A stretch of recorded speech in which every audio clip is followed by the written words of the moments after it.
Welcome to our dining room table. Hey, we're starting a brand new series called The Me I Want to Be, because there's the me that I see, and then there's the me that I want to be. And the same is true for you, isn't it? I mean, there's the you that you are, and then there's the you that you want to be. And if you say, oh no, I'm perfectly good with who I am, where I am now, listen, it's good to be content and at peace, but you know who you are now is not who you were 5 years ago, and where you'll be 5 years from now is not who you are now.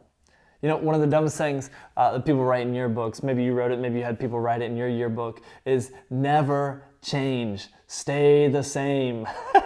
and I don't know about you, but I'm glad I changed from who I was and how I was in high school. So I've matured, I've gotten better, and I've grown from who I was, and that's the case for you, and that'll be the case for years going on. See, the truth is, we're in this ever-developing journey of becoming who we'll be. I mean, you're someone different now than who you were, and you'll be someone different later than who you are now.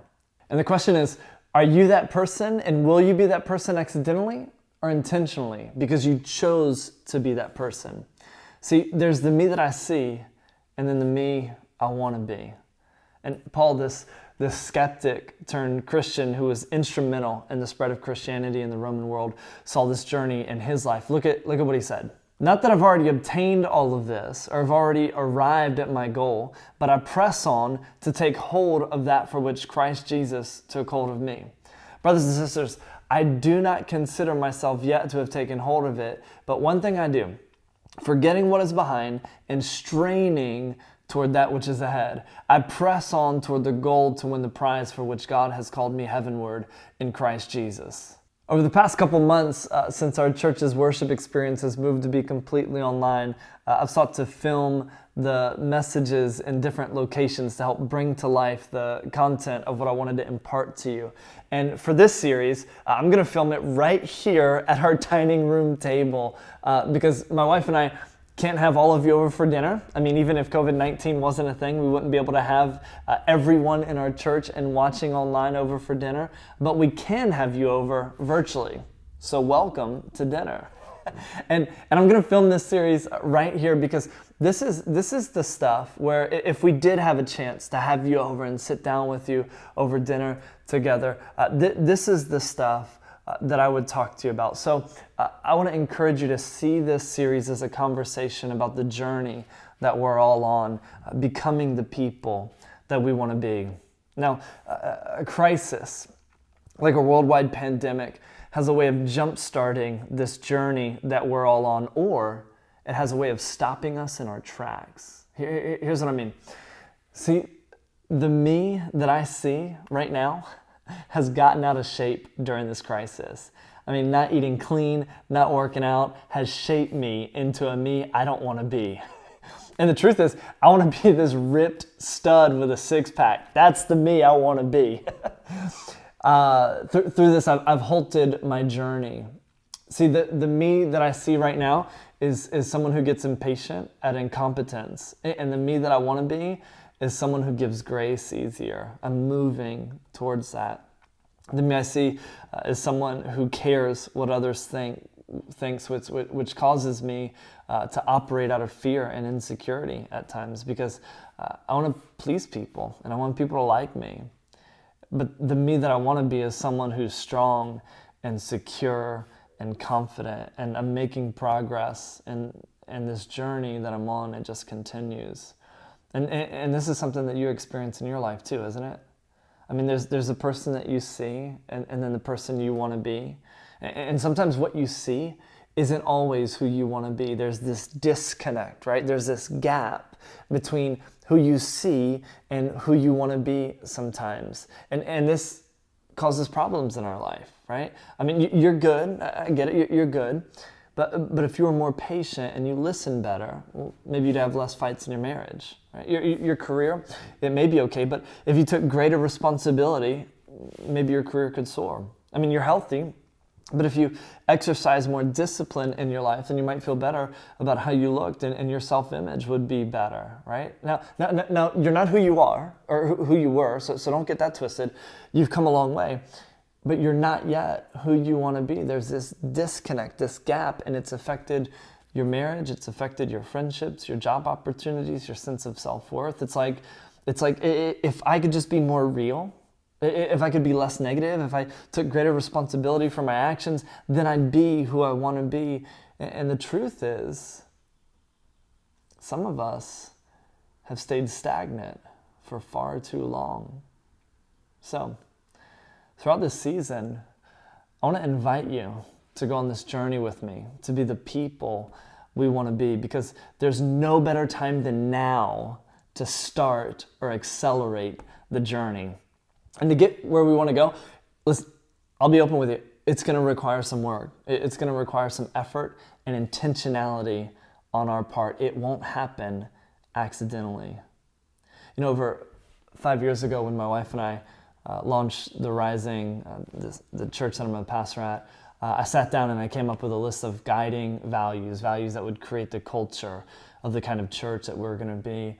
And the very first value that I wrote down was this value: authenticity is essential. And over the years, we've shifted some of our values and added some new values and enveloped some new values into others. But this value about authenticity, even though it's undergone some phrasing changes, has remained at the core of who we are as a church and who I want to be as a person. A way we say it now in our church is this: we say, we are authentic. We are authentic. See, I don't want to be the kind of person who puts up a front, wears a mask, fakes it till I make it, says what I don't mean, writes between the lines, smiles in your face and talks about you behind your back, acts like I have it all together when I don't. Because you know these people, don't you? And these people, they're never us. It's always someone else. But you know those people, and you, me, we don't want to be like that. See, we crave authenticity. I mean, I just want something that's real. I want real cheese, not imitation. She wants a real diamond, not cubic zirconia. We crave real experiences, not manufactured ones. We want true, authentic relationships, conversations, marriages, careers. We long for the real from others. But we often live the facade ourselves. See, living the facade, living guarded, living behind the mask, living where the response to, hey, how are you doing, is fine, but come on, it's not really fine. Like, living this way is easier than living authentic at times. Here's why. Because for me to live authentic, it means being real with all my faults, flaws, and failures. It means I have to take ownership of those things and confront them and do work around them. And that's really scary and painful sometimes. It means I have to accept those things and see those things. And sometimes those things bleed out for others to see. See, for me to be real, it means I have to accept my personality and not compare myself with others. I mean, I'm not as good a person as this person. I wish I was more like this person, and so it means I can't compare. I have to be comfortable in my own skin. And being real is scary, because when I'm truly myself, it opens me up to be judged and misunderstood and hurt by others. And this isn't just me. This is us. I mean, when we're real, it's tough. See, we were real when we were kids, but along the journey of our life, we learn to hide some things. We learn what's acceptable and what's not acceptable. And as we grew up, our innocence eroded and the freedom we felt faded. So we formed a facade to live behind. I mean, I just think about my kids. They're real. My kids are real and authentic. They feel no insecurity, have no self-doubt. They sense no need to hide any of themselves. I mean, they're 3 and 7. And actually, while I was writing this message, my 3-year-old son burst into my office in his underwear and announced, "I farted like 2 times.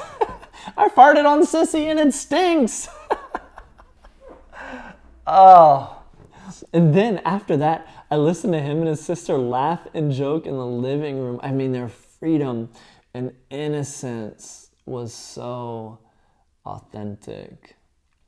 See, it's a free and light authenticity that Jesus promises when we follow him. Matthew 11, verse 30, Jesus said, "Keep company with me and you'll learn to live freely and lightly."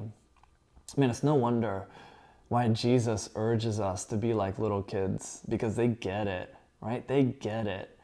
Matthew 18, verse 2 says this, for an answer, Jesus called over a child whom he stood in the middle of the room and said, "I'm telling you once and for all that unless you return to square one and start over like children, you're not even going to get a look at the kingdom, let alone get in.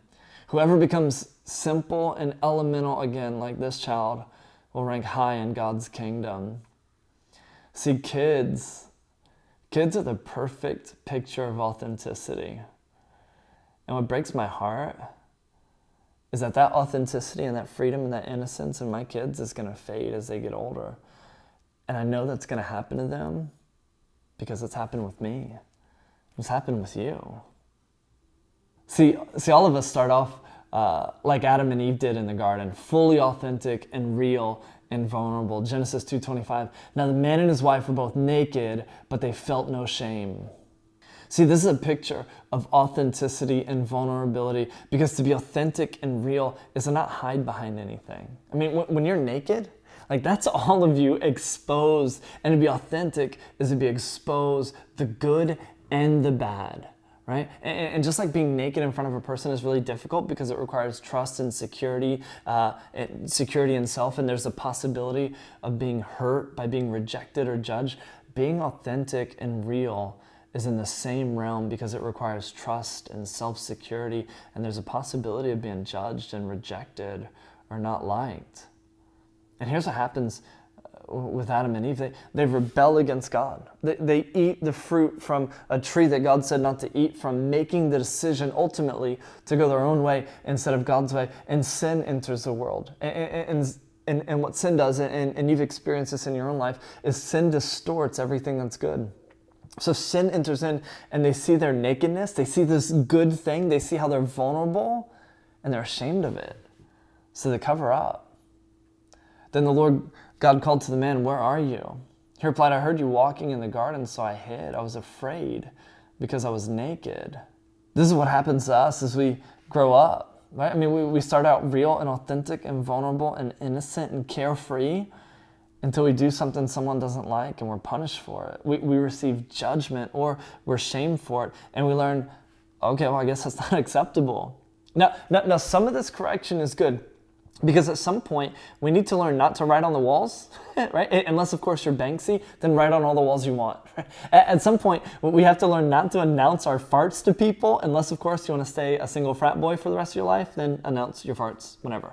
But some of the correction we receive is good, but some of what we pick up on and learn in the form of shame and judgment and punishment drives us from being authentic. See, when we were kids growing up, we were shamed for eating too much or not enough, for being too skinny or too fat, or being too shy or too loud, or making a mistake, or for crying, or for being too emotional or too optimistic. We felt shame from parents and teachers and relatives, society in general, when we didn't conform to all the rules. And shame erodes our sense of self, our authenticity, and it depletes our ability to express our feelings through all of life's ups and downs. So what we do is we ignore, we skim the surface, or we distract ourselves so as not to come face to face with ourselves. And it's because of this that many of us have deeply held beliefs that we're not good enough. So we strive to be good enough by putting up a front. There's the me, and then there's the me that I want you to see. And Adam and Eve hid because they were vulnerable, they were real, they were exposed, and they were ashamed of who they really were. Like who they really were was a bad thing. But God created them good. They didn't see themselves as good. And then God After Adam says, I was naked and afraid, so I hid, like his vulnerability was a bad thing, God says in Genesis 3:11, who told you that you were naked? Who told you there was something wrong with you? Who told you that? I mean, you've hidden and covered up and you've shied away. Who told you you weren't good enough and there was something wrong with you? By the way, it was Satan who told him that. Satan was the one who told him that lie. Sin was the one who told him that lie. Sin was what made them believe that. All the negativity, all the self-doubt, everything you believe about yourself that tears you down and doesn't lift you up or build you up. Check the source. Check the source. Because God says you are good and you are made in His image and He loves you. See, throughout my life, throughout your life, you've been ashamed of some things. And here's what we do with the things that we're ashamed of. They don't leave us. We just shove them in the shadows of our life. I mean, they're still there. They're just in the shadows, right? So there's me, and then there's the me that I want you to see. There's you, and then there's the you that you want us all to see. Being authentic, being real is saying, this is all of me. My shadows and my bright spots, the things I'm ashamed of and the things I'm proud of, what I'm bad at and what I'm good at. Living in authenticity is living in the reality of your whole self. And this is so difficult for the majority of us because authentic living is scary. Because I have insecurities. I have fears. What if I'm me and like when I was a child, I'm not accepted? What if I'm authentic and I'm rejected? What if my shadows are too dark for you? What if I'm not good enough and I don't measure up? And this isn't just about other people, but it's also about how we perceive ourselves. Because what if I have to be real with myself? I have to come face to face with myself. There may be some things that I see that I don't like. I mean, of course there are some things that I won't like. That's why I shoved them in the shadows of my life in the first place. But if I'm going to be real, then it means I have to deal with those things. See, fear and insecurity plague us, preventing us from embracing authentic, real living. So here's what we do oftentimes instead of embracing authenticity and doing the work required to be authentic. Because if we want to be real, then we have to be authentic. If we want to change and become who we want to be, it requires some work on our part. Here's what we often do instead of putting in that work, which keeps us from being vulnerable and fully ourselves. What we do is we hide behind a facade. I'm good. I got it all together. I can do this. It's fine. Yeah, but your marriage is falling apart. I mean, all your posts about your job are negative. You complain about never having any time. So how are you doing? Oh, I'm good. Till it all falls apart. Here's what we do. We skim the surface and settle. And listen, I'm sure there's some stuff that I need to work on and change and fix in my life, but I don't have time right now. Well, this is just who I am. I've always been this way. Plus, I mean, it's not that bad anyway. Here's what we do. We distract ourselves. We go, get busy. We focus on other things and never slow down long enough to be with ourselves, to see ourselves for who we really are. Another thing we do is we blame others. Well, I'm this way because of them. If they would just change, then I could change. I wouldn't be this way if they didn't do that. We blame other people. Martha Beck coined the phrase, you spot it, you got it. And it's this idea that the things that I don't like in you and can criticize you about are actually things I don't like in me, but don't see. Oftentimes when we have a problem with someone else, it's not them that we have a problem with, but it's us, and we just don't know it. But we see the problem we have with us in that other person, and we blame others.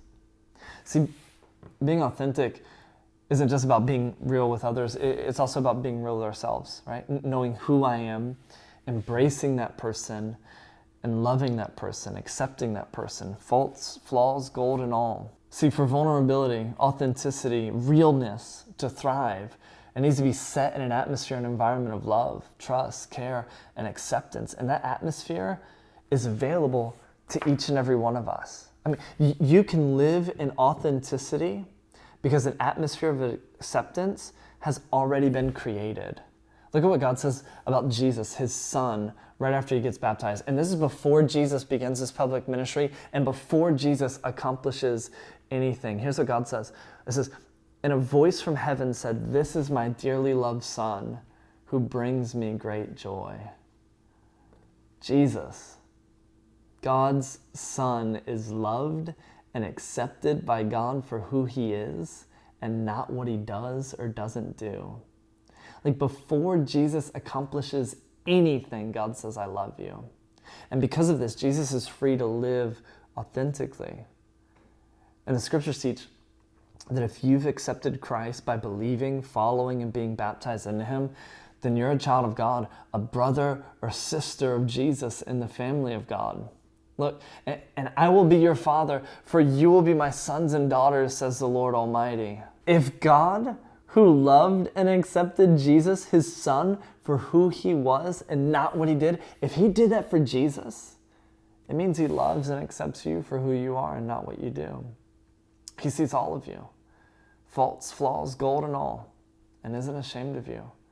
But he loves you and gives you the strength to live openly and freely, vulnerable, real, and authentic. So, the me I want to be is someone who's authentic, real, vulnerable, even if it hurts, even if it's painful. Because here's what I've found, especially as a pastor, that when I'm real and open and vulnerable, sure, there are times it hurts because sometimes judgment happens from people who don't realize they aren't as perfect as they think they are and they need grace as well. But more than that, what I've seen is that my vulnerability and authenticity act as permission givers for others to be vulnerable and authentic, because it's like, oh, you too? I thought it was just me, but now that you've shared that, now that you've been real, now that you've been open, oh, we're all in this together. See, the struggle is real. And we're all journeying together to become the people God has called us to be. But I'll tell you, you'll never be the you want to be until you begin with this value and decide to be authentic, real, and vulnerable. And so look, it's time to remove the mask, to break the facade and walk out into the light, because God can't change the you pretend to be. He can only bless and restore the real me, transforming me into the me that I want to be.